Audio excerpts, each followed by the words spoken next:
இனிய தமிழ் அமுது நேயர்களே, அனைவருக்கும் இனிய காலை வணக்கம். ஸ்ரீ நாராயணயத்திலே இன்றைய தசகம் 93 24 ஆசிரியர்கள். நான் உன் அருளாலேயே உறவினிடத்தில் இருக்கின்ற பாசத்தை கைவிட வேண்டும். உன்னிடம் மனதை செலுத்தி உலகங்கள் யாவும் உன் மாயின் விளையாட்டு என்று அறிந்து எல்லாவற்றையும் தியாகம் செய்து சுதந்திரமாக தெரிய வேண்டும். குணதோஷங்களை பற்றிய உணர்வு உள்ளவரை தான் நாம் அதை ஏற்றுக்கொள்வதும் தேவையில்லை என்று புறந்தள்ளுவதும் இருக்கும். உன்னிடத்தில் மனதை அர்ப்பணித்ததினால் துன்பத்திலிருந்து நீங்கி அனைவரையும் சமமாக காணும், அதாவது அனைத்திலும் உன்னையே காணும் மனிதனுக்கு வேண்டுதல் வேண்டாமை ஆகிய அவ்விரண்டும் எப்படி உண்டாகும்? பசியும் தாகத்தையும் போக்கிக் கொள்வதில் மட்டும் எப்பொழுதும் மனத்தை செலுத்தி உயிர்கள் கணக்கில்லாமல் இருக்கின்றன. இந்த உலகில் பகுத்தறிவு கொண்டிருக்கிறான் மனிதன் அந்த உயிர்களை காட்டிலும் சிறந்தவனாக உள்ளான். கிடைத்திருக்கிற அந்த மனித பிறவியிலும் தானே தனக்கு உதவியாகவும் பகைவனாகவும் இருக்கின்றான். உன்னிடம் மனதை செலுத்தி துன்பங்களை அகற்றுவதற்குரிய வழியை ஆராய்வனை தனக்குத்தானே உறவன், அவ்வாறு இல்லாதவன் உனக்குத்தானே பகைவன். ஈசனின் முழு முதற் பொருளை உன் இருப்பின் உலகில் எதுதான் ஞான குருவாக விளங்காது. முதல் பூமியே ஒரு குருவாகும். பூமியாத எல்லோரோடும் நிறைந்திருந்தாலும் அசையாமல் இருப்பதால் அந்த பொறுமையை நான் பூமியிடமிருந்து பாடமாக கற்றுக்கொள்கிறேன். பல வகையான பொருட்களோடு தொடர்பு கொண்டாலும் எதிரிடம் ஒட்டி கொள்ளாமல் இருப்பதால் பற்றற்று இருக்கும் தன்மையை காற்றிடமிருந்து கற்றுக்கொள்கிறேன்.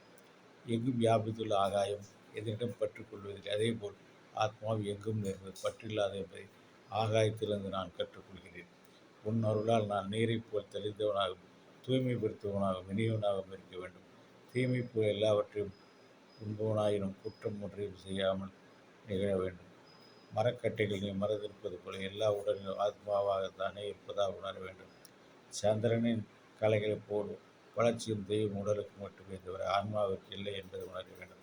சூரியன் ஒன்றே என்றாலும் நீர் முதலியவற்றால் வேறாக தோன்றுவது போல் ஒவ்வொரு பிறருடைய சேர்க்கை இல்லாதவனாகவும் அதனால் ஏற்படும் வீணான சண்டை சச்சரவுகளை விட்டு சஞ்சரிக்க வேண்டும். அம்பை கூர் தீட்டி கொண்டு இருப்பது போல் என்பதை பிறர் அறியாமல் இருக்கிறோம். எலிகளின் வலைகளில் பாம்பு வசிப்பதைப் போல் நானும் எனக்கென்று வீடு கட்டிக்கொள்ள மற்றவர்கள் வீடுகள் வாழ வேண்டும். அதாவது உன்னிடம் ஒன்றிய ஆத்மா உடம்பு என்ற மற்றவர்கள் வீட்டில் வாழ்ந்து கொண்டிருக்கிறது என்பது இதன் பொருள். சிலந்தி பூச்சி தான் மின்னிய வலையில் தானே வாசம் செய்வது போல நீ படைத்த உலகத்தை நீயே உன்னிடத்தில் ஒன்றும்படி செய்கின்றாய் என்பது சிலந்தி பூச்சி என்று நான் அறிகிறேன். குளவியின் கூட்டில் இருக்கும் புழுவானது தானும் குளவியாகவே மாறிவிடுவது போல் உன்னை தொடர்ந்து தியானிப்பதால் மனமே உனது சொரூபமாகிவிடுவது என்பதை குழுவிடமிருந்து அறிகிறேன். இறந்த பிறகு மலையாகவும் மலமாகவும் சாம்பலாகவும் ஆகும் இந்த தேகம் எனக்கு குரு. நீர்க்குமிழி போல் எந்நேரம் அழியக்கூடிய சாஸ்வதமற்ற நிலையில் இருக்கும் பல வியாதிகளால் பீடிக்கப்பட்ட எனது தேகத்தை பற்றி விசேஷமாக நிறுத்தல், அது உன் வாழ்க்கையை பற்றற்ற வைராக்கியத்தை எப்படி வாழ வேண்டும் என்று விவேகத்தையும் குறிக்கிறது. குருவாயூருடைய தலைவனை எனக்கு இந்த உடல் மீதம் இருக்கும் மோகத்தை அகற்றுவாயாக. ஏனென்றால் மக்கள் இந்த உடல் மீது தாம் கொண்ட மயக்கத்தால் வீட்டின் மீதும் பொருள் மீதும் மனைவி மக்கள் மீதும் தன் மனதை செலுத்தி இந்த உலக வாழ்க்கையை சுழன்றவனாய் உன் திருவடியை மறந்து விடுகிறான். ஆனால் அவனுக்கு செருக்கினை அளித்த இந்த உடல் அவன் இறந்த பிறகு எந்த நாய்க்கோ தீக்கோ உரியதாகிறது என்பதை அவன் மறந்து விடுகிறான். அவள் உயிருடன் இருக்கும்போது அவன் உடலில் இருக்கும் இந்திரியங்களான் கண், காது, மூக்கு, நாக்கு, வாய் இவைகள் அவனை தம் பயப்படுத்தி கொண்டு அவனை எங்கும் அங்கு இழுக்கின்றதை தவிர வேறு எந்த அவையும் அவனை உன் திருவடிக்கு சரணடை இழுப்பதில்லை என்பது விந்தைதான். தாமரை மலர்கள் போன்ற கண்களை உடையவனே, குருவாயூருடைய தலைவனே, இந்த உடல் மீது எனக்கு இருக்கும் மயக்கத்தை அகற்ற முடியவில்லை என்ற அந்த பிறவிகளை இப்பொழுது என்னுடைய அனைத்து நோய்களையும் அழித்து உன் திருவடிகளாகிய திருவடி தாமரைகளை எனக்கு உறுதியான பக்தியை உண்டாக்க வேண்டும். மற்றும் பல பிறவிகளையும் தாண்டி முற்பிறவில் நான் செய்த புண்ணியத்தின் பலனாக இந்த பிறவியில் முக்தி அளிக்க உள்ளதான அந்தனாக பிறவி எடுக்கிற தேகத்தை அற்பமான விஷயங்களில் தள்ளி வீணாக்காமல் என்னை காத்துள்ள வேண்டும் என்று நாராயண பட்டத்தில் அந்த கிருஷ்ண பரமாத்மா வேண்டுகிறார். முதல் புத்தனால் நானும் அதையே வேண்டுகிறேன். எனக்கும் சக்தி கொடுத்து நடக்க ஆண்டவா என்று. அடுத்த தசகம் 94 உண்மை அறிவின் தோற்றம். நீ சிறந்த குருவின் உபதேசத்தால் இந்திரியங்களை அடக்கி அனைத்து கர்மங்களையும் ஆசையற்ற மனம் படைத்தவர்கள் உன்னதமான உன்னுடைய சுரூபத்தை அடைகின்றனர். அத்தகைய உன் உருவம் உடல் இந்திரியங்கள் அவற்றை காட்டிலும் வேறானது எங்கும் இல்லை. உன் உருவத்தை ஆன்மாவால் மட்டுமே அறிய முடியும். பக்தர்களால் காணப்படக்கூடிய திவ்ய ஸ்வரூபம் அவரவர் அறிவின் சேர்க்கையினால் கற்பனை செய்யப்பட்டதால் உரைகளின் தன்மையை பொருத்தி அது பெரிதாகவும் சிறிதாகவும் பிரகாசமாக ஜுவாலிப்பதாகவும் காண்பது போல் அவ்விதமே அவரவர் குணங்களில் செய்யப்பட்ட சரீரத்தின் சம்பந்தத்தால் அந்த பிரம்மமானது பலவிதமாய் பெரிதும் சிறிதுமாய் தோன்றுகிறது. குரு என்பவன் அரணிக்கட்டையின் கீழ் பாகம் போன்றவன், சீடன் மேல் பாகம் போன்றவன். அந்த இரண்டு அரணிக்கட்டைகளும் உரசுவதால் ஞானமாகிற அக்னி மிக தெளிவாக தோன்றுகிறது. அந்த ஞானாக்னியால் கர்மவினை அதனால் உண்டாகும் பலன்கள், அதன் பலனால் உண்டாகும் உபதேசம் மற்றும் உலகம் முதலியவைகளை நான் கொண்டுள்ள மாயுருவான அஞ்ஞானம் என்னும் காடு முழுவதுமாக எரிக்கப்பட்டது. அஞ்ஞானம் முழுவதும் எரிந்தவன் எரிக்க ஏதும் இல்லாத போது ஞானமாக அக்னி சாந்தமடைகிறது. அப்பொழுதும் மீதி இருப்பது திவ்ய சொரூபம் என்றோம். இவ்வாறு அனைத்து துன்பங்களும் போக்குவது உன்னை தவிர வேறு வழி இல்லை. ஆயுர்வேதத்திற்குரிய மருந்துகளும் அறநூல்கள் கூறுகின்ற 6 செயல்களும் ராஜநீதியை கூறிய 6 யோசனைகளும் அந்நூல்கள் கூறுகின்ற 6 கர்மாக்களும் வேதங்கள் புரிகின்ற 8 யோகங்களும் துன்பங்களை அடியோடு அழிக்கவோ மீண்டும் வராமல் தாமதிக்கவோ சக்தியற்றவை அல்ல. அவை உழவுத் தொழிலைப் போல மிகுந்த சிரமத்திற்கு பிறகு சுகமளிக்கிறது. மேலும் வேதத்தில் கூறும் வழியில் இன்றியமையாத சில பொருட்களின் தேவையால் சுலபமாக செயலாற்ற முடியாது. ஆயினும் அவற்றை கஷ்டப்பட்டு பின்பற்றியவர்கள் அந்த பலனான சொர்க்கத்தை அடையும் பொழுது செருக்கினை அடைந்த அஞ்ஞானத்தால் தன்னையும் மறந்து உன்னையும் மறந்து விடுகின்றனர். அந்த புண்ணியத்தின் பல முனைந்து அவர்கள் மறுபடியும் இவ்வுலகிற்கு வரும்போது எல்லையற்ற துன்பத்தை அடைகின்றனர். பத்மநாபனே, வரதனை, ஏழைகளின் உறவினனே, அருட்கடலே, பிரம்மதேவன் 2 பரார்த்தம், அதாவது தன் நீண்ட ஆயுட்காலம் முடிந்த பிறகு உன்னிடம் அஞ்சியவனாய் சத்தியலோகத்தில் இனிது வாழவில்லை. அப்படி இருக்கும்போது அறமல்லாத வழியில் பல பாவங்களை செய்து நரகத்தில் வீழ்ந்தவர்கள் கதி என்ன? ஆகவே உன் உலகமான வைகுண்டத்தை காட்டிலும் அச்சமில்லாத வேறொரு உலகம் இங்கே இருக்கின்றது. ஆகையால் நீயே என் கர்மபந்தங்களை அறுத்து எனக்கு அருள் புரிய வேண்டும். உண்மையாகவே இருக்கின்ற எனக்கு பந்தமோ மோட்சமோ இல்லை.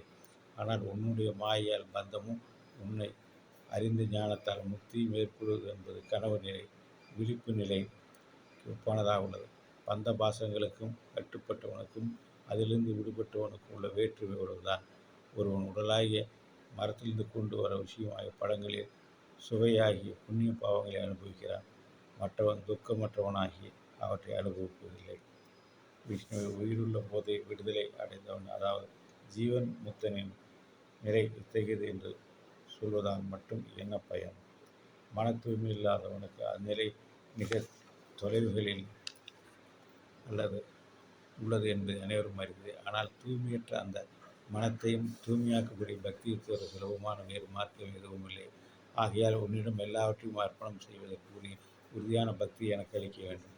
அந்த பக்தியின் மூலம் ஆச்சாரியன் அளிக்கும் உபதேசத்தை கொண்டே தத்துவ ஞானத்தை அறிந்து கொண்டு விரைவிலேயே உண்மையில் என்னை ஐக்கியமாய் நீயே ஆகிவிடுவார். இந்த உலகில் 6 அங்கங்கள் கூடிய சப்த பிரம்மமான வேதத்தை பயில்வதில் பெரிதும் முயன்று அதில் மனத்தை செலுத்தியும் அவர்களால் உன்னை அறிந்து கொள்ள முடியவில்லை. அந்த வருந்தத்தக்க விஷயம் மற்றும் அவர்கள் கற்பதற்கான அந்த வேதத்தை கற்பதற்கு செல்ல வேண்டிய நேரம் கன்றினாத மலட்டு பசுவை பார்ப்பது போன்றது. அனைவரின் பாவங்களை அழித்து அவர்களின் மனதை கவர்ந்தெழுக்கும் உன் திவ்ய மங்கள திருவிளையாடல்களை தெளிவாக விளக்கி சச்சிதானந்த ஸ்வரூபமான தங்கள் திருவுருவத்தை வர்ணித்து ஒரு வாக்கை தவிர வேறு மற்றொன்றுதான் அல்லாது இருக்க வேண்டும். முழு முதல் பொருளே, சிசுபாலன் பகவனே, நீ யார், எத்தகையவர், எதற்கிணையானவர் என்று சிறிதும் அறியேன். அப்படி இருந்தும் வேறு ஒன்றிலும் மனதை செலுத்தாமல் உன் வழிபாடு ஒன்றாக விரும்புகிறேன். மனதை கோரும் உன் உருவங்களையும் உன் திருவடியில் அன்பு செலுத்துகின்ற அடியார்களின் கூட்டத்திலும் உனது தரிசனம் ஸ்பரிசம் எனக்கு கிட்ட வேண்டும். மேலும் உன்னை வழிபடுவதிலும் வணங்குவதிலும் துதிப்பதிலும் குணங்களை வரலாறுகளில் பாடுவதிலும் எனக்கு ஈடுபாடு உண்டாக வேண்டும்.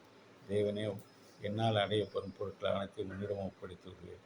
நானும் உனக்கு அடிமையாகிவிடுவேன். உன் கோயிலை தூய்மை செய்வது போல முதலிய தொண்டுகளை வஞ்சனை இல்லாமல் செய்ய எனக்கு சந்தர்ப்பம் உண்டாக வேண்டும். சூரியன், நெருப்பு, அந்தரம் முதலிய ரூபங்களில் 4 வகைகள் கூடிய உமது திவ்ய ஸ்வரூபத்தை கண்டு ஆராதிப்பேன்.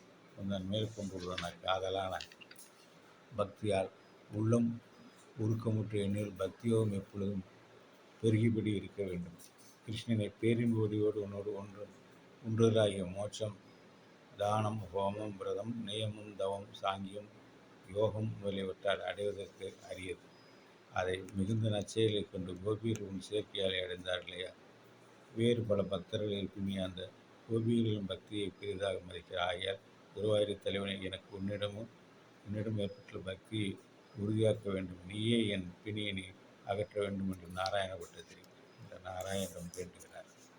அந்த வகையிலேயே பக்தனான நானும் வேண்டுகிறேன். எனவே எனக்கும் அந்த விதமான ஒரு பக்தியை கொடுக்குமாறு அன்புடன் கேட்டுக்கொள்கிறேன். என் நோயிலிருந்து வெளிவிட நீங்கள் ஏற்பாடு செய்ய வேண்டும் என்பதையும் பிரார்த்திக்கிறேன். நன்றி, வணக்கம்.